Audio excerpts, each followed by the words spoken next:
idea that it was this hotbed of it's just ridiculous.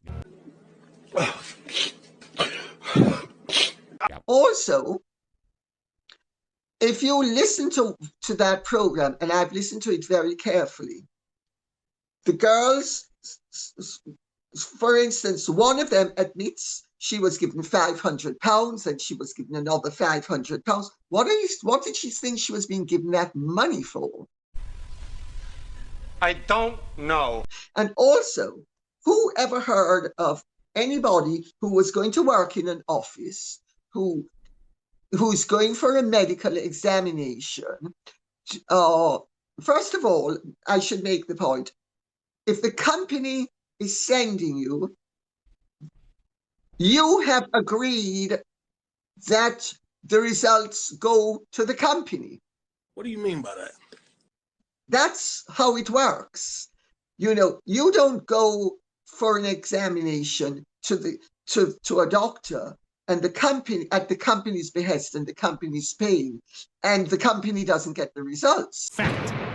So right there, the whole thing is based on the false premise that the girls were not supposed, that the company was never supposed to get the results. But which girl beyond the age of 6 years old thinks that if she is going to a doctor to have her private parts examined, that it's because she's going to be typing? It's because there is a collusive element to this. Yes, absolutely. But those girls damn well knew what they were going for. And he was well known to be a lecher. But also, if you listen to what they said very carefully, they kept on spurning his advances. It is what it is. It is what it is. And he didn't dismiss them. I think, and also what helps to make this the glorious stitch up that it is, and I know members of the Qatari royal family, is that the Qatari royal family is very, very aware of its dignity. And the Qatari sovereign fund owns Harrods. And the Qatari royal family has taken the decision to dispense with this and they have already made an announcement how horrified they were by these accusations, and that they are going to be settling with everybody. Boring. So it's an open checkbook with all sorts of women and the lawyers involved. And Gloria already is known to be one of the biggest ambulance chasers on earth. I mean, she does some good for some people, and she does pro bono occasionally, but she's on 50% of the takings of everything else. Okay, I'm listening. You have my attention. She's made hundreds of millions for herself. Then you have the English lawyers, and they're all encouraging people to come forward. I mean, the jokes that are going around privately about people saying, well, maybe I should decide that when I was walking through Harrods in 1992, that Mohammed pinched my bottom and it traumatized me, and so I need and here's £50,000. £500,000. I don't like where this is going. The whole thing is outrageous, and it's been orchestrated cynically by the BBC. And my understanding is that it was on the news, I think it was yesterday morning, from 8:30 to 9 o'clock. They are busy pushing this. Ha! Gay! And you know, one of the lawyers said he's the greatest corporate sexual predator of all time. What about P. Diddy? I mean, give me a break. Well, what about Jimmy Savile? What about Jimmy Savile? My disappointment is immeasurable, and my day is ruined. Within the BBC, the worst paedophile in British history. And I think you're completely right to point out the timing of this being designed very much to deflect from the Hugh Edwards allegations. And look, the thing is, you've really got to look into things when it's coming from the BBC. Really, nigga? because I call them the British bashing corporation. They cannot be trusted. So that's all I'm saying. You can never take the BBC at their word, can you, Lady C? Let me put it in a language you can understand. Well, I would have called them the British bastards corruption. I like that. Do you see me f***ing laughing, my nigga? Thank you so much for watching Dan Wootton Outspoken. Please do subscribe if you want lots more clips and interviews like that. Plus, if you want to watch our totally uncensored after show, then visit www.outspoken.live. Originally complained about it. I'm saying artist because I don't know the technological terms. Yeah, Really, nigga? he was like the But graphic he's the designer, one who- wasn't he? Yeah, I know who you mean. Yeah. Yes, he's the one who did at their behest, thinking they were genuine. He did the mock-ups of the big. The fake They invoices. practically drove Dan to suicide. They certainly drove her to madness. You know, she got rid of many of her trusted people because she thought they were betraying her, and they provided the absolute proof of it. All forgeries. Did anybody go to prison? Was anybody charged with a crime? Why weren't they charged with a crime?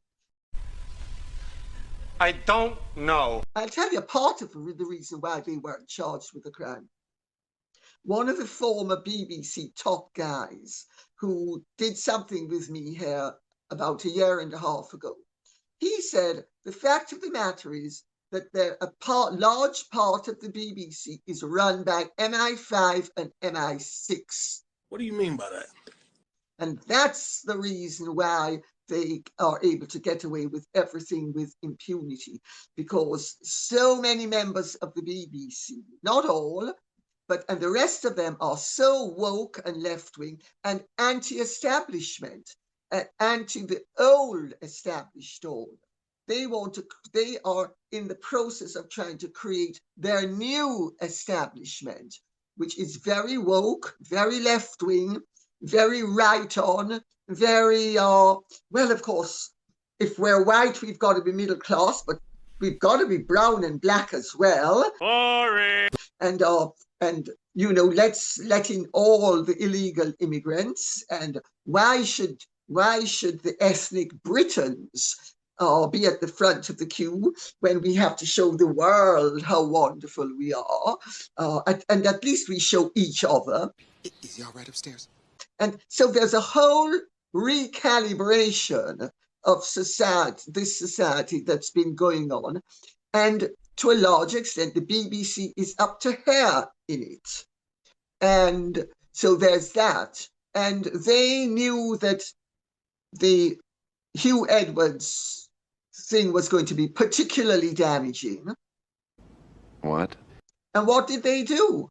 They had this program prepared before, so that as soon as Hugh Edwards was found guilty, which they knew he was going to plead guilty, that they would be able to knock it out of the front pages, because Hugh Edwards is Hey, y'all, come look at this.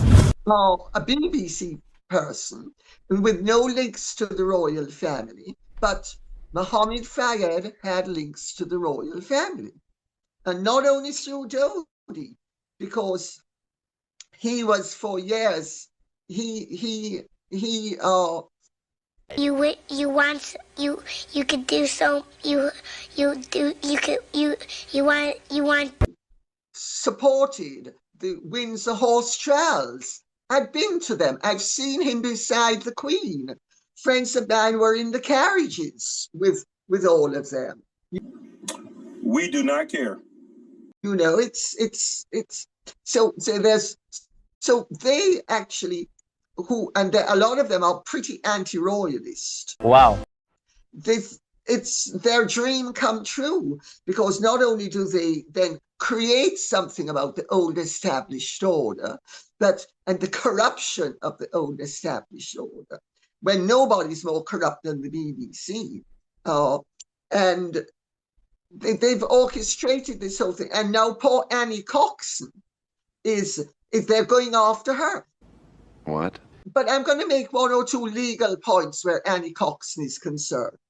Please. First of all, she's a very good doctor and a very reputable doctor. So that was a lie. She's one of the most reputable doctors in this country, and they are going after her. Also, she's a woman of a certain age. First of all, nobody has medical records going back 30 or 40 years. Yeah, right. They're not kept. So that's the first thing. So it's going to be her word against women who are going to be saying that they were taken advantage of. Excuse me.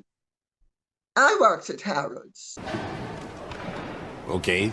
Everybody that I know worked at Harrods. My nephew by marriage, who's the present Duke of Argyll, he worked at Harrods. Princess Katerina of Yugoslavia, she worked at Harrods. Here we go again. My brother worked at Harrods. I mean, endless. Everybody who was from a good family at some point worked at Harrods. And, you know, the idea that it was...